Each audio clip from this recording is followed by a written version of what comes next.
নৈহাটি স্টেডিয়ামে মোহামেডানের বিরুদ্ধে দুবার পিছিয়ে পড়েও ডার্বি ড্র ইস্ট বেঙ্গলের। সৌজন্যে জেসিন টিকের জোড়া গোল। ম্যাচের নায়ক সাদা কালো শিবিরের রবিনসন সিং। কলকাতা লিগের প্রথম ডার্বিতে গ্রুপ লিগে মোহনবাগান সুপার জায়ান্টের বিরুদ্ধে জিতলেও কলকাতা লিগের দ্বিতীয় ডার্বিতে মোহামেডানের বিরুদ্ধে আটকে গেল ইস্ট বেঙ্গল। শুক্রবার নৈহাটির বঙ্কিমাঞ্জলি স্টেডিয়ামে মোহামেডানের সঙ্গে 2-2 গোলে খেলা শেষ করল লাল হলুদ।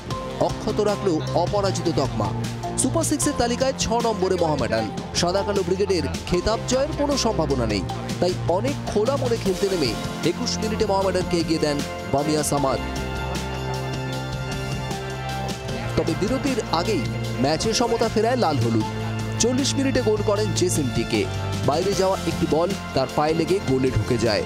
চলতি লিগের সর্বোচ্চ গোলদাতা তিনি। প্রথমার্ধে ফল ছিল 1-1। বিরতির পর 51 মিনিটে আবার মোহামেডানকে এগিয়ে দেন রবিনসন সিং। ম্যাচের সেরাও তিনি। জটলার মধ্যে থেকে ডান পায়ের গড়ানো শটে গোল করেন।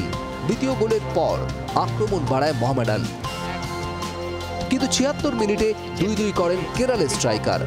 আমনের থ্রু ধরে বল একা টেনে নিয়ে গিয়ে বিপক্ষের আগুয়ান কিপারকে কাটিয়ে ফাঁকা জালে বল রাখেন জেসিন টিকে। ম্যাচের সেরা গোল করার সঙ্গে সঙ্গে দলকে সমতায়ও ফেরান তিনি। চলতি কলকাতা লিগে নিজের 13 নম্বর গোল করেন জেসিন। এই ড্রয়ের ফলে খেতাবের অপেক্ষা আরও দীর্ঘায়িত হলো। সুপার সিক্সের 2টো ম্যাচ বাকি ইস্ট বেঙ্গলের। প্রতিপক্ষ ডায়মন্ড হারবার এবং ভবানীপুর। শেষ 2 ম্যাচ থেকে প্রয়োজন 3 পয়েন্ট, অর্থাৎ একটা ম্যাচ জিততেই হবে বেরো জর্জের দলকে। ক্যামেরা সৌমেনের সঙ্গে দেবাঞ্জনের রিপোর্ট, জি 24 ঘন্টা। বাংলার আওয়াজ, বাঙালির আবেগ, জি 24 ঘন্টা।